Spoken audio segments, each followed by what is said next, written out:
रखना है, बस आपको ध्यान रखना है कि 1 सेकंड में 1 बबल निकले, बस इतना ही आपको चाहिए ताकि आपका CO2 लॉन्ग लास्टिंग चले। CO2 के डिफ्यूजर को ऐसा पोजीशन में लगाना ताकि CO2 के बबल्स पूरे टैंक में अच्छे से सर्कुलेट हो सके। जैसे कि आप देख सकते हो यहाँ पर मेरा फिल्टर है, तो इस तरीके से वाटर सर्कुलेट होता है जिससे हमारा CO2 के बबल्स पूरे टैंक में अच्छे से सर्कुलेट हो पाता है। सबसे ज्यादा दोस्तों जो हम मिस्टेक्स कर देते हैं एक DIY CO2 सिस्टम बनाने के बाद, जिसके वजह से या तो वो सही से काम नहीं करता या फिर लॉन्ग रन में अच्छे से परफॉर्म नहीं कर पाता है। आज मैं आपको स्टेप बाय स्टेप बताऊंगा कि आप एक परफेक्ट DIY CO2 सिस्टम कैसे बना सकते हैं, जैसे कि ये लॉन्ग रन में भी अच्छे से वर्क करे, कहीं से लीक ना करे और आपके प्लांट्स की ग्रोथ को एनहेंस करे। छोटे छोटे टिप्स भी शेयर करूंगा जिसे आप इस्तेमाल करके आप अपने ओवरऑल टैंक का कंडीशन को मेंटेन कर सकते हैं और CO2 को भी मेंटेन कर सकते हैं। सबसे पहले दोस्तों जो चीजें हमें चाहिए होगा, 1 लीटर के 2 प्लास्टिक बोतल, 3 L शेप के एयरलाइन कनेक्टर और सिलिकॉन ट्यूबिंग, सिरामिक डिफ्यूजर और एक एयर कंट्रोलर का हम इस्तेमाल करेंगे, जिससे हम हमारा CO2 का एयर फ्लो को हम कंट्रोल करेंगे ताकि हमारा CO2 15 से 20 दिन तक आराम से चले। हम सबसे पहले हमारा फर्स्ट बोतल के कैप में 1 होल ड्रिल करेंगे एंड सेकंड बोतल के कैप में 2 होल।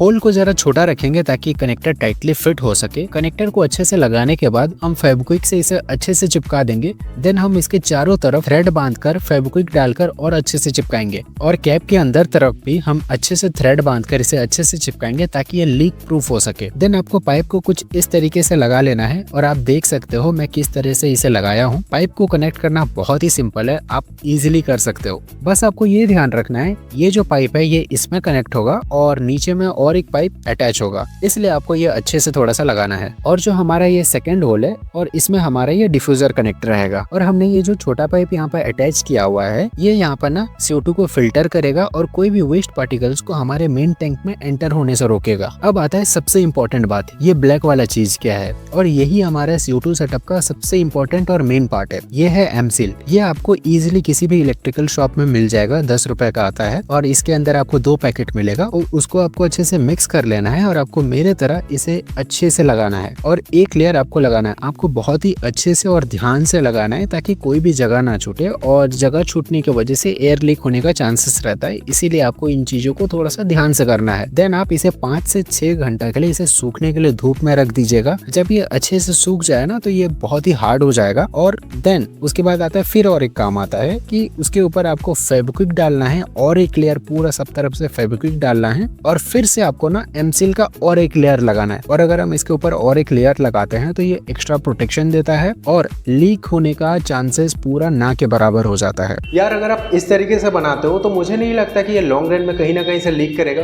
और पर्सनली मैं इस्तेमाल कर रहा हूँ तो मुझे ऐसा कभी सिचुएशन फेस करना नहीं पड़ा है। एंड जो सबसे सेकंड मोस्ट इम्पोर्टेंट चीज जो है वो ये है रेगुलेटर। मैं ये डॉक्टर वाला यूज करता हूँ, आपको हर एक मेडिकल शॉप में ये इजीली अवेलेबल हो जाएगा। मुझे ये पर्सनली थोड़ा सा ज्यादा बेस्ट लगता है और इसका रीजन ये है कि ये बहुत ही प्रिसाइसली वर्क करता है। मार्केट में मिलने वाले बहुत सारे रेगुलेटर में यूज करके देख चुका हूँ, वो मुझे थोड़े से सही नहीं लगते बिकॉज कभी कभार अच्छे से चलते हैं, कभी कभार नहीं चलते हैं, तो उस चीजों का थोड़ा सा देखना पड़ता है। और अगर आप एक अच्छा रेगुलेटर इस्तेमाल नहीं करते देन आपका CO2 इंस्टेंटली 1 या 2 दिन में खत्म हो सकता है। इसीलिए एक अच्छा रेगुलेटर बहुत ही इंपॉर्टेंट होता है हमारे CO2 सेटअप के लिए। ये तो बात हो गया कि एक CO2 सेटअप कैसे बनाना है। अब चलिए इसका मिक्सचर प्रिपेयर करते हैं और जो चीजें हमें चाहिए होगा वो है जेलेटिन पाउडर जो CO2 को लॉन्ग लास्टिंग चलाने में थोड़ा मदद करेगा और सेकेंडली ड्राई ईस्ट का आपको जरूरत पड़ेगा। सबसे पहले आपको इस पैकेट को खोल लेना है और आप देख सकते हो इसके अंदर ऐसे थोड़ा पिंकिश जैसे पाउडर रहेगा और ये बेसिकली ये फ्लेवर वाला पाउडर है। आप नॉन फ्लेवर वाला भी ले सकते हो और फ्लेवर से कोई फर्क पड़ता नहीं है। और अगर आपको इस ब्रांड का अगर ना मिले तो आप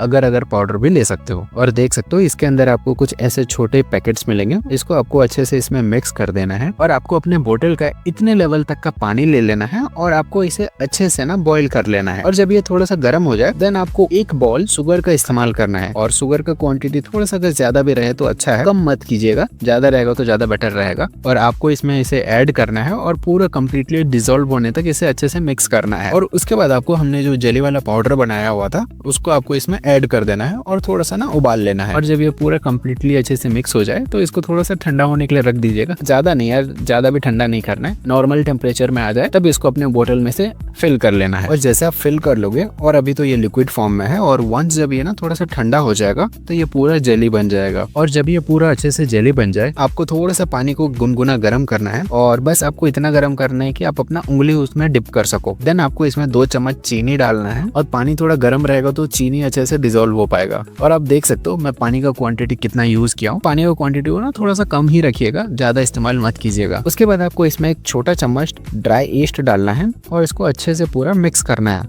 और आपको तब तक मिक्स करना है जब तक ये पूरा ना मिल्क जैसा ना हो जाए। देन आपको हमारे इस जेली वाले बोतल में आपको धीरे धीरे करके फिल कर लेना है। और हमने जेली इसीलिए बनाया था ताकि जो फर्मेंटेशन का जो प्रोसेस रहेगा वो खाली हमारे ऊपर वाली जेली में खाली प्रोसेस होते रहेगा, ताकि हमारा CO2 सिस्टम बहुत ही लॉन्ग टर्म तक चले, लॉन्ग लास्टिंग रहे और हमें बार बार CO2 प्रिपेयर ना करना पड़े। ये जो तरीका है ये थोड़ा सा अच्छा है, को बार बार चेंजेस करना नहीं पड़ता है। एक बार बनाओ 15-20 दिन आराम से चलता है। और हमारे सेकंड बोतल में आपको वाटर फिल कर लेना है और आपको पूरा फिल नहीं करना है। और आप दोनों को क्वांटिटी देख सकते हो, इतने लेवल का क्वांटिटी आपको मेंटेन करके रखना है और अच्छे से इसे कैप को टाइटली लॉक कीजिएगा ताकि कहीं से ना हवा लीक ना हो सके। और जो हमारे ये जो CO2 वाला बोतल है इसमें से CO2 निकलेगा और हमारे वाटर में फिल्टर होगा और जो ओनली जो गैस रहेगा, जो हेल्दी गैस रहेगा वो हमारे एक्वेरियम टैंक में जाएगा। और इतना कंप्लीट हो जाने के बाद अपना डिफ्यूजर अटैच करके आपको अपने टैंक के साइड में से प्लेस कर देना है। और यार जैसे जैसे फर्मेंटेशन का प्रोसेस स्टार्ट होगा आपको वैसे CO2 के बबल्स जनरेट होते हुए दिखाई देंगे। और आपको अपने रेगुलेटर की मदद से ना आपको इसे 1 से 2 बबल हर 1 सेकंड पे आपको सेट करके रखना है। आपको ज्यादा नहीं रखना है कि कम नहीं रखना है, बस आपको ध्यान रखना है कि 1 सेकंड में 1 बबल निकले, बस इतना ही आपको चाहिए ताकि आपका CO2 लॉन्ग लास्टिंग चले। और अभी तो मेरे इसमें CO2 के बबल्स निकलना शुरू नहीं हुए क्योंकि थोड़ा सा टाइम लगता है, 1-2 घंटा लगेगा। अब जो आप देख रहे हो ये लगभग 4 घंटा के बाद का नजारा है और इसमें धीरे धीरे करके CO2 जनरेट होना शुरू हो गए हैं। अब देख सकते हो अब हमारा CO2 बहुत अच्छे से वर्क कर रहा है, बबल्स अच्छे से जनरेट हो पा रहे हैं। अब बात करते हैं कुछ इंपॉर्टेंट चीजों के ऊपर। प्लेसमेंट बहुत ही मैटर करता है। CO2 के बोतल को स्लाइटली अगर वार्म जगह पे अगर आप रखते हो तो ये ईस्ट को प्रॉपरली एक्टिवेट कर पाता है जिससे CO2 के बबल्स अच्छे से जनरेट हो पाता है। सेकेंडली CO2 के डिफ्यूजर को ऐसा पोजीशन में लगाना ताकि CO2 के बबल्स पूरे टैंक में अच्छे से सर्कुलेट हो सके। जैसे कि आप देख सकते हो यहाँ पर मेरा फिल्टर है तो इस तरीके से वाटर सर्कुलेट होता है जिससे हमारा CO2 के बबल्स पूरे टैंक में अच्छे से सर्कुलेट हो पाता है। और थर्ड पॉइंट है बबल्स काउंटर को अच्छे से मॉनिटर करते रहना। कभी कभार स्लो हो जाता है, कभी कभार ज्यादा हो जाता है, तो उसके हिसाब से आपको बैलेंस करते रहना है। एंड लास्टली जब आपका CO2 के बबल्स निकलना बंद हो जाए देन आपको बस इस व्हाइट वाले सॉल्यूशन को न्यू वाले सॉल्यूशन से रिप्लेस करना है।